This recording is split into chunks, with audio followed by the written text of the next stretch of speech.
physical characteristics of the body, clothing found on the body, and the physical condition of the body, as well as the absence of any other persons reported missing in the area, we are confident the body we found is that of Naya Rivera.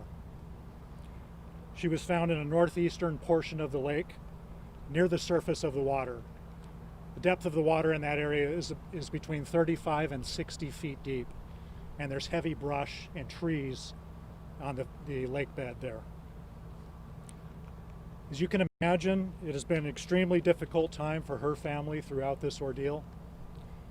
As fathers, mothers, sons, and daughters, our hearts are with them, and we share in their grief for Naya's loss. We've been in direct contact with the family throughout this entire time, and we've kept them updated on the progress of our search efforts throughout. Our hearts also go out to Naya's many friends and fans who have been holding out hope for the best over the past few days. Detectives from our Major Crimes Bureau began working this case from the onset. Their work on this case revealed there was no indication of foul play and no indication this was a suicide.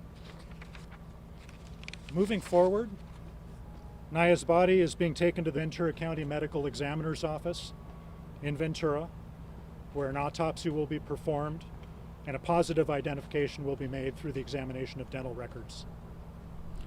And just to share with you a recap of this incident and our response to it, on July 8th, 2020, last Wednesday, Naya Rivera came to Lake Piru and rented a pontoon boat at the dock.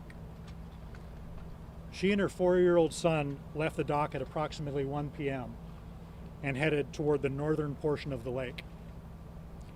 We identified specific areas they visited that day by looking at the shoreline features in the background of FaceTime videos when she was chatting with family members while out on the lake. We know from speaking with her son that he and Naya swam in the lake together at some point during their journey.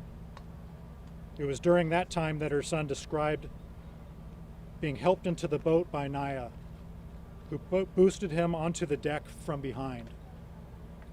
He told investigators that he looked back and saw her disappear under the surface of the water. Naya's son was later found asleep on the boat, which was adrift in the northern portion of the lake known as the Narrows, when a leasing agent searched for the watercraft, which was overdue for return. The young boy was wearing a life vest when he was found, and he was wrapped in a towel. An adult-sized life vest was found on the boat. Several witnesses who were at the lake that day have been identified and interviewed by sheriff's investigators. There were 3 other rental boats on the lake that day. All of the people in each of those boats has been identified and interviewed. They had seen Naya's boat at different times and in several different locations during the window of time she was out on the lake. Those witness statements